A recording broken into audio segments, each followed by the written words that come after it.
تېره ورځ د یو شمېر کتابونو مصنف د افګار ملکن صاحب د کنډر کورونه کتاب مخکتنه د سوات پښتو ادبي کلتوري نړیوالې جرګې د سوري لاندې په ګورنمنټ های سکول امانکوټ کې پای ته ورسېده چې پکې ګڼ شمېر شاعرانو ادیبانو په شمول د کوزې پښتونخوا ستر ادیب شاعر مفکر د ریډیو پاکستان ډایرکټر اسلام آباد لایقزاده لایق صاحب ډاکټر شیرزمان سیماب صاحب پروفیسر علي خیل دریاب صاحب پروفیسر عطاالرحمن عطا صاحب ګډون وکړو او په جمع سره د قدرمن ښاغلي افګار ملکن د کنډر کورونه د کتاب د مخنه پلو بیرته کړو.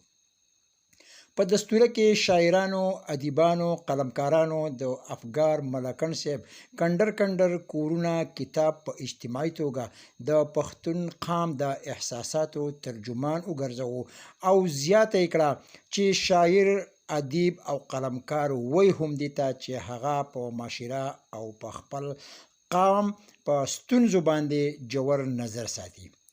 مقررینو په خپله وینا کې ووی که په پښتون قام کې په مؤثره توګه د سیاسي بصیرت سره شعوري بلوغت او علمي فصاحت دپاره پوهان کوټلي ګامونه پورته کړي نو هغه ورځ لرې نه ده چې د پښتون قام ځپله شوې خاوره او ځپله شوی پښتون د سکون ساه واخلي.